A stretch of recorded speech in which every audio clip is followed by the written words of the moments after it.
வணக்கம். நம்ம எல்லாருக்குமே பணம் சேமிக்கணும், இன்வெஸ்ட் பண்ணணும்னு ஒரு ஆசை இருக்கும். ஆனா எத்தனை பேர் அத உடனே பண்றோம்? சரி, நாளைக்கு பாத்துக்கலாம், அடுத்த மாசம் ஆரம்பிக்கலாம்னு தள்ளி போட்டுக்கிட்டே போவோம் இல்லையா? ஆனா நம்ம சாதாரணமா நினைக்கிற அந்த சின்ன தாமதம், அது எவ்வளவு பெரிய பாதிப்பை ஏற்படுத்தும்னு தான் இந்த பகுதியில பார்க்க போறோம். சரி, ஒரு நிமிஷம் யோசிங்களேன். இந்த கேள்வி நேரடியா உங்களுக்கு தான். உண்மையா சொல்லுங்க.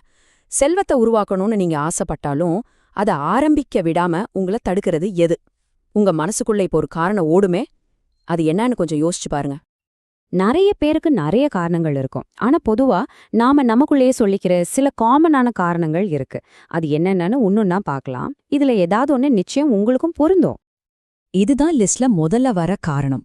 எனக்கு வர்ற வருமானமே பத்த மாட்டேங்குது, எல்லா செலவும் போக கையில என்ன நிக்குது, இதுல எங்க சேமிக்கிறது, எங்க இன்வெஸ்ட் பண்றது? இப்படி யோசிக்கிறது ரொம்ப ரொம்ப இயல்புதான். நம்மள பல பேர் எந்த இடத்துல தான் இருக்கோம். அடுத்தது நம்மளோட செலவுகள். வீட்டு வாடகை, லோன் இஎம்ஐ, கிரெடிட் கார்டு பில்னு மாசம் மாசம் ஒரு பெரிய லிஸ்டே இருக்கும். இந்த செலவுகளை சமாளிக்கிறதே பெரிய விஷயமா இருக்கும்போது எதிர்காலத்துக்காக பணம் எடுத்து வைக்கிறதுங்கிறது ஒரு மலை மாதிரி தெரியும், முடியாத காரியம்னு தோணும். இப்போ இருக்கிற யங்ஸ்டர்ஸ் கிட்ட கேட்டா இதுதான் பதில். ரிட்டையர்மெண்டா? அதுக்கெல்லாம் இன்னும் எவ்ளோ வயசு இருக்கு, இப்போ என்ன ஆசரை, அப்புறமா பாத்துக்கலாம்னு தோணும். அந்த வயசுல அப்படி யோசிக்கிறதுல தப்பே இல்ல. இதுவும் ஒரு முக்கியமான பாயிண்ட். ஃபியூச்சர்க்காக இப்போ இருக்கிற சந்தோஷத்தையெல்லாம் ஏன் தியாகம் பண்ணணும்? இன்னைக்கு நல்லா வாழ வேண்டாமா அப்படின்னு நம்ம மனசு கேட்கும். உண்மைதான். லாங் டேர்ம் பிளானை விட இன்னைக்கு ஒரு ட்ரிப் போறதோ, ஒரு புது ஃபோன் வாங்குறதோ ரொம்ப ஈர்க்கிற விஷயமா தெரியும். இன்னும் சில பேருக்கு மார்க்கெட் மேல ஒரு நம்பிக்கையே இருக்காது. ஷேர் மார்க்கெட்லாம் ஒரு சூதாட்டம் மாதிரி. யாரு சொல்றத நம்புறதுனே தெரியல. நம்ம பணத்தை கொண்டு போய் எங்கேயாவது போட்டு ஏமாந்துட்டா என்ன பண்றதுன்னு ஒரு பயம். அந்த பயமும் குழப்பமும் நம்மள ஒரு அடி கூட எடுத்து வைக்க விடாது. ஓகே, இப்போ வர்றதுதான் எல்லா காரணங்களுக்கும் ராஜா. தள்ளி போடுறதுக்கே இதுதான் பெஸ்ட் உதாரணம். இப்போ எதுக்கு சின்ன அமௌண்ட்ல ஆரம்பிக்கணும்? இன்னும் 2 வருஷத்துல எனக்கு ப்ரொமோஷன் கிடைக்கும், சம்பளம் ஏறும், அப்போ மொத்தமா பெருசா இன்வெஸ்ட் பண்ணிக்கலாம். இந்த எண்ணம் தான் நம்மள ரொம்ப சுலபமா ஏமாத்திடும்.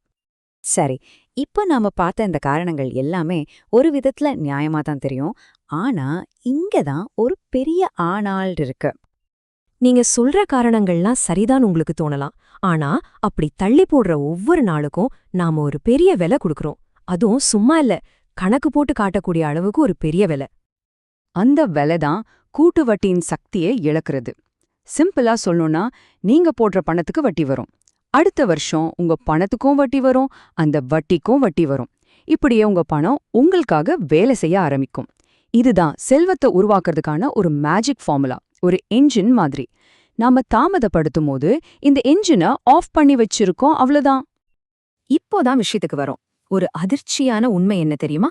நீங்க தள்ளி போடுற ஒவ்வொரு வருஷமும், ஜஸ்ட் ஒரே ஒரு வருஷம், உங்களுடைய ஃபைனல் சேமிப்புல பல லட்ச ரூபாய்களை நீங்க இழக்கிறீங்க. ஆமாங்க, லட்சங்கள். இது வேற எதனாலையும் இல்ல, அந்த கூட்டு வட்டிங்கிற மேஜிக்க மிஸ் பண்றதால வர்ற நேரடி நஷ்டம். ஐயோ, இவ்ளோ பெரிய நஷ்டமான பயப்படாதீங்க. பிரச்சனைய பத்தி பேசிட்டோம், இப்போ இதுக்கான தீர்வுக்கு வருவோம். நல்ல விஷயம் என்னன்னா, இதுக்கான தீர்வு ரொம்ப ரொம்ப சிம்பிள். யார் வேணும்னாலும் அதை செய்ய முடியும். பாத்தீங்களா, நாம மனசுல வச்சிருக்கிற பெரிய பெரிய தடைகளுக்கான தீர்வு எவ்ளோ சிம்பிளா இருக்குன்னு. இது ரொம்ப காம்ப்ளிகேட்டட்னு தோணுதா? சிம்பிளா ஆரம்பிங்க. கையில காசு இல்லைன்னு தோணுதா? சின்னதா ஆரம்பிங்க. அப்புறம் பாத்துக்கலான்னு தோணுதா? இல்ல, இன்னிக்கே ஆரம்பிங்க. அவ்வளவுதான் விஷயம். மொத்தத்துல நீங்க இங்கிருந்து எடுத்துட்டு போக வேண்டிய ஒரே ஒரு விஷயம் இதுதான். சரியான நேரத்துக்காக காத்துட்டு இருக்காதீங்க. ஏன்னா சரியான நேரங்கிறது இப்போதான். இன்னைக்கு நீங்க எடுத்து வைக்கிற ஒரு சின்ன ஸ்டெப் நாளைக்கு உங்க வாழ்க்கையே பாதுகாக்க போகுது. அதனால இப்போ யோசிங்க, உங்க எதிர்காலத்துக்காக இன்னைக்கு நீங்க என்ன ஒரு சின்ன விஷயத்த ஆரம்பிக்க போறீங்க.